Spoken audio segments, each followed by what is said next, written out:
Salut, bienvenue chez Jo. Aujourd'hui, nous allons parler de logiciels libres.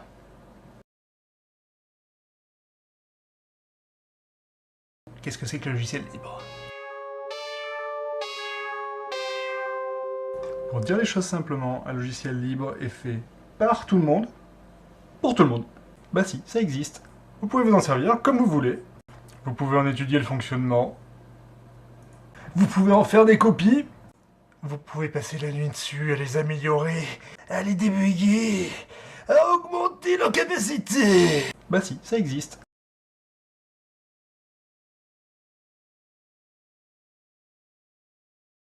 Voyons. Le navigateur Firefox de la fondation Mozilla, ou le noyau Linux, que vous retrouverez d'ailleurs comme noyau pour vos tablettes Android, par exemple, ou pour les serveurs. La plupart des serveurs du web utilisent le système GNU plus Linux. C'est un système libre, plus posé sur le noyau Linux. Vous connaissez peut-être aussi LibreOffice, suite de bureautique qui découle d'OpenOffice, qui était à l'époque maintenu par Sun Microsystems, ou vous pouvez avoir entendu parler de la distribution Ubuntu qu'on trouve maintenant, qu'on utilise de plus en plus dans la bureautique. Voir du jeu vidéo.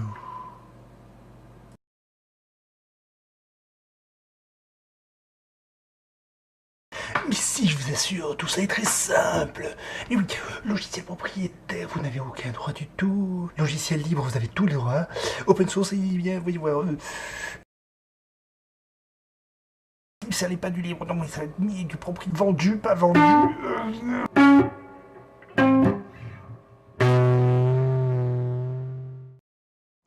Concrètement, si je prends ceci avec son verrou, vous voyez, vous avez un logiciel propriétaire. Vous ne pouvez pas l'ouvrir, sauf si on vous donne la petite clé que vous ne pouvez utiliser que sous condition avec un garde à côté de vous. Et là, vous avez un logiciel libre, la recette à mamie, où on va pouvoir l'adapter, l'utiliser évidemment comme on a envie. Hein. A priori, mamie, elle veut bien qu'on fasse, même si elle aime bien le faire elle-même généralement. Mais on va pouvoir l'utiliser, on va pouvoir le passer au frangin, au copain qui en veut, on va mettre une petite annotation pour l'améliorer. On en fait ce qu'on a envie, on le transmet, on l'améliore.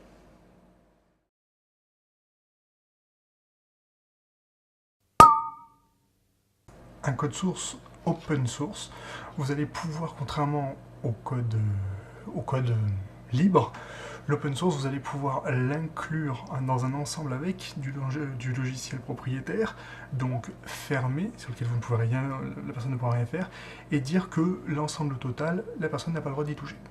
Mais vous allez pouvoir également le distribuer dans... vous distribuez l'open source, vous le distribuez, la personne peut le copier, faire ce qu'elle veut, mais ensuite, pour avoir d'autres fonctionnalités du programme supplémentaires, là, il va falloir les payer, et elles ne seront pas forcément open source. Elles viendront se remettre dessus. Et vous allez avoir un cas d'école d'open source, c'est voilà, grand sujet de Discord entre Linus Torvalds et le papa de Linux et Richard Stallman, le papa de logiciel libre, c'est que Linux, on peut mettre des morceaux propriétaires avec, vous pouvez le distribuer avec un pilote Nvidia qui est complètement fermé, vous pouvez le distribuer aussi avec des pilotes, enfin sur les smartphones des fabricants, et malheureusement ces foutus trucs qui posent tant de problèmes pour les mises à jour d'Android ne seront pas complètement libérés. Pour ma part, j'ai une opinion assez ouverte, dans le sens où je préfère évidemment le logiciel libre, quoi qu'il arrive, pour l'intérêt de l'évolution, pour le bien-être commun, et évidemment pour permettre à tous d'accéder à un savoir et à des moyens qui leur permettront d'avancer. Je reconnais que dans certains cas, dans le cas prenons un jeu vidéo, j'ai pas envie de tout savoir du jeu, j'ai pas envie que les autres sachent tout, et j'ai pas envie que les autres puissent altérer la partie comme ça leur plairait. J'ai qu'une seule envie, c'est de jouer avec des règles fixes, qu'on joue tous avec les mêmes règles pour qu'il y ait une vraie compétition, une vraie émulation dans le truc.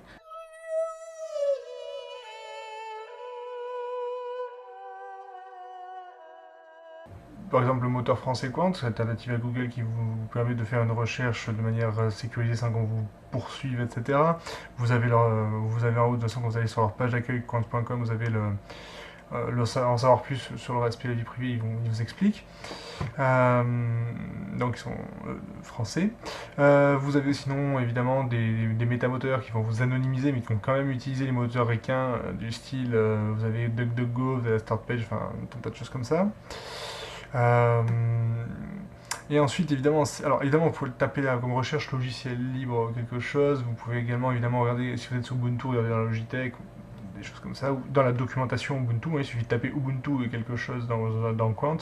Vous aurez forcément, si je tape Ubuntu, je sais pas, photographie par exemple, je vais tomber sur des résultats. Vous voyez, documentation Ubuntu, photo. On a les documentations Ubuntu qui sont plutôt complètes. Ubuntu FR, hein, l'association UbuntuFR.org, qui est une super association, n'hésitez pas à leur filer des petits coups de main. Vous avez aussi l'association Framasoft. Framasoft.org est donc une association française de promotion du logiciel libre de manière assez, enfin de la philosophie du logiciel libre. Donc eux, ils vous proposent de voir un petit peu tout un tas de découvrir le logiciel libre, la culture du logiciel libre, qui est quelque chose de plus vaste en fin de compte que le logiciel en lui-même. Vous avez les services absolument géniaux du style traitement de texte, enfin écriture collaborative, tableur collaboratif. Je me demande, voilà, vous me donnez, vous choisissez un nom, ça va générer un tableur. Vous voyez, donc là, ça me le génère. Il suffit de prendre l'adresse dans le navigateur au-dessus, de faire un copier-coller et de la donner à quelqu'un. D'ailleurs, il y a une petite combo qui peut être utile, c'est d'avoir l'extension barcode pour Firefox. Dans Firefox, vous allez dans Module, rechercher module complémentaire et vous prenez barcode. Ça vous permet, après ça, que sur votre téléphone, vous puissiez tout simplement, je prends mon téléphone, je mets un lecteur de code barre et comme ça je récupère, je continue à travailler sur le mobile. Enfin, j'ai une tablette donc ça c'est grand, c'est assez pratique. Ça marche aussi avec une tablette classique. Hein, Voilà. Dans tous les cas, vous pouvez travailler à plusieurs sur ce tableur. Pas besoin de Google, ça sert à rien. Vous avez l'équivalent en libre avec des gens qui ne peuvent pas regarder dedans, qui ne regardent pas les contenus. Qui n'ont aucune raison de toute manière de chercher à le faire. Transmission sans sécuriser évidemment avec. Hein. Vous avez donc, vous voyez, vous avez un organisateur de rendez-vous.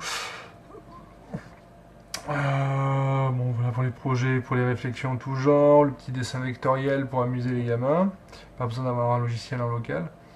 Bon, leur métamoteur, ça c'est pour les développeurs qui voudraient poser leur code source libre directement là. Framasphere, donc le réseau social. Vous avez également le service donc Framadrive qui vous permet de stocker et de partager des documents avec un ou une collaborateur autrice. Ce service, bon, relativement limité en volume, là, si jamais vous avez vraiment des trucs très importants, vous pouvez, ils peuvent vous mettre en contact, vous voyez, en cliquant simplement avec leur partenaire qui fournit l'hébergement. Comme vous pouvez voir, c'est disponible avec tous les systèmes, je dis bien tous, même s'il faudra pour les versions Linux, bon, des fois, si vous voulez pas mettre les dépôts, il faut scroller tout en bas pour avoir directement le paquet d'installation, c'est plus simple. Enfin, moins pour ceux qui ne veulent pas s'embêter à mettre une clé. Toujours est-il que je vous encourage vivement à essayer. Et vous avez aussi, je précise, le service Ubique d'OVH dans ce genre-là, mais un peu différent. Enfin, moins qui partage juste temporairement. Enfin, ça permet de partager ces documents effectivement de manière sécurisée et sans les faire transiter par une société américaine qui va faire des bénéfices avec. Pardon. Oui, une chose qui peut vous servir aussi, quand vous voulez partager une image à quelqu'un. Je trouve un bug dans ce foutu jeu, mais je peux pas poster la screenshot sur le forum. Framapic est votre ami. Pour envoyer tout un tas de photos à vos copains, la famille, les preuves compromettantes de la dernière soirée, il vous suffit d'utiliser Framadrop. Lui, vous mettez les fichiers dedans, à la fin vous avez un petit lien, vous le copiez-collez dans le message du courrier et la personne aura juste à cliquer dessus. Et ils ont vraiment mis tous les services nécessaires, c'est absolument génial. Vraiment GG les gars. Voilà, bon après, vous pouvez les suivre sur les divers réseaux sociaux. Je vous conseille vraiment Diaspora, hein, donc je rappelle qu'ils ont un pod, c'est-à-dire un serveur donc sécurisé de Diaspora. Les serveurs de Diaspora gardent vos données. C'est un réseau social dans le type de Facebook, mais sans les énormes défauts de Facebook. On est sur un réseau social où tout le monde peut s'inscrire facilement. On choisit son pod, c'est-à-dire l'endroit où vont être stockées les données. On peut les retirer à tout moment. C'est vous, elles vous appartiennent vraiment. Donc vous avez le réseau le pod Framasphère chez eux, donc qui est du réseau Diaspora. Et vous avez, voilà un exemple de toute manière. Voilà à quoi ça ressemble, hein, activité, mention, vous allez vous chercher des mots-clés, vous pouvez choisir les contacts, voilà, vous choisissez les contacts, vous pouvez les classer comme vous voulez.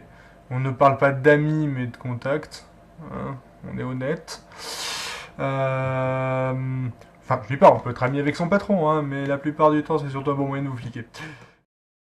Je vous souhaite une bonne balade dans le logiciel libre. Allez faire un saut sur Framasoft, vous allez vous éclater. Juste une chose, c'est du logiciel libre, on vous le donne gratuitement, on ne vous demande pas d'argent en direct. Maintenant il y a des gens qui travaillent, il y a quand même 3 salariés, hein, évidemment, vous doutez bien que tout ce travail ne se fait pas par magie. Je ne suis pas membre de Framasoft, mais j'avoue que j'apprécie tellement leur travail que je leur donne régulièrement un petit peu d'argent. Pas besoin forcément de grand chose, mais pensez à regarder ce petit bouton faire un don avec son petit cœur. Si vous les aimez, si vous aimez vraiment ce qu'ils font, si vous voulez qu'ils en fassent encore plus, n'hésitez pas à donner ce qui vous semble être une juste rétribution. Ciao ciao, à bientôt chez Joe.